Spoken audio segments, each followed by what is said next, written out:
The first mitzvah relating to the laws of kashrus appears in Pashas Vayishlach. We're given the mitzvah of not partaking, not eating the gid hanosha. The mitzvah of gid hanosha is really fundamentally different from all the other halachas of kashrus in the sense that it is linked to a very specific historical event. The Torah does not tell us anything historical about the prohibition of chazir, of eating nevela, meat that wasn't shechted, treifa. But when it comes to gid hanosha, the Torah is very clear, that it is somehow connected to the events that occur in this week's parsha, that mysterious, almost wrestling match that takes place between Yaakov and the Malach, the Sarah Shal Esav, and the subsequent Yaakov being injured in the gid hanosha. And therefore the Torah tells us we observe the mitzvah of gid hanosha. It appears to be very strange because out of all the historical events in Sefer Bereshis, this doesn't seem to be, so to speak, the most important. There seem to be other things that occurred in Sefer Bereshis that are much more critical, much more fundamental, and yet we don't find those particular events to have any mitzvah per se related to them.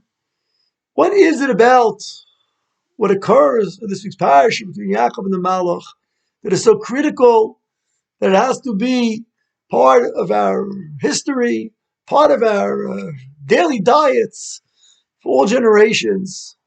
What exactly is the message of the gid hanosha to us? So the Mefarshim explained to us that the message of the gid hanosha is really twofold. That as the expression of that raging battle between Yaakov and Esav, which lasts across the generations, on the one hand we are taught that Yaakov Avinu ultimately is successful. And at the end of that very difficult night of battling with the Sarah Shal Esav, Yaakov emerges victorious. And so too Klal Yisrael will eventually be victorious.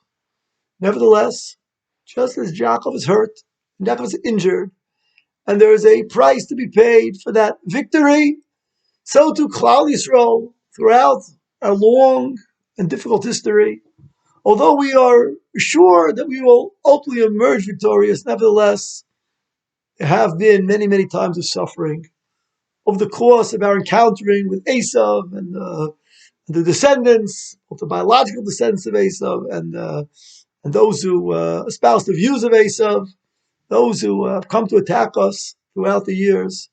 Klal Yisrael will emerge victorious, but tragically there will be a price to be paid. Yaakov Avinu was hurt. Yaakov Avinu couldn't walk for a little while. And so too Klal Yisrael have time and time again suffered throughout our long history. But, notwithstanding that suffering, the light at the end of the tunnel, the Geula, the ultimate redemption, just as Yaakov Avinu, Yaakov, Shalom Yishchem, Yaakov is healed entirely, so too will the Jewish people ultimately be. The days to come. This battle that Esav wages against Yaakov, of which we have suffered greatly, and yet we will ultimately prevail, really takes on two different aspects. At the beginning of the parasha, so Yaakov cries out to Kadosh Baruch Hu, please save me from my brother, from Esav. And Chazal are quick to point out that there are really two different tefillos here. There is Achi, my brother, and there is Esav HaRasha. As the Beis Halevi explains that Esav presents himself in two different ways. He presents himself sometimes as Achi, as my brother, let's be together. And sometimes he shows his true colors as Esav HaRasha, the one who's trying to physically destroy the Jewish people. And Beis Halevi elaborates, we know from our long history that there have been challenges, there have been times when our enemies have presented themselves as Esav HaRasha, outright trying to destroy the Jewish people. And there are times when that method of destruction has been much more subtle, has been come, let's join together, let's travel together, let's join and be friends and be brothers, with the ultimate desire to undermine Klal Yisrael, the ultimate desire to force us to assimilate, to force us to lose our identity as the Am Hashem. That is also a tremendous danger from Esav and the like. And throughout the generations, there have been times when the Esavs have tried to physically attack, and tragically there have been karbonos. And there have been times when the Esavs have extended a hand of Achi with the intent of trying to undermine Torah, and tragically there have been some who have been lost in that manner as well.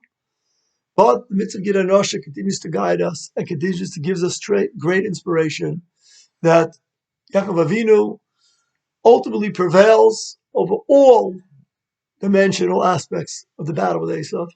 And so too his children, so too we, Klal Yisrael, will emerge victorious, that we will be Sholem Begufeinu, we will be complete in our bodies, Sholem Mamonenu, in our possessions, Sholem B'Teraseinu, we will be complete and whole in our devotion to Torah. Kadosh Baruch Hu should give us a siyat d'shmaya, that day of the Oluma Shibah Tzion Shbar Sareis Vaisal Shamlucha should come very soon that day. Shabbos Tov.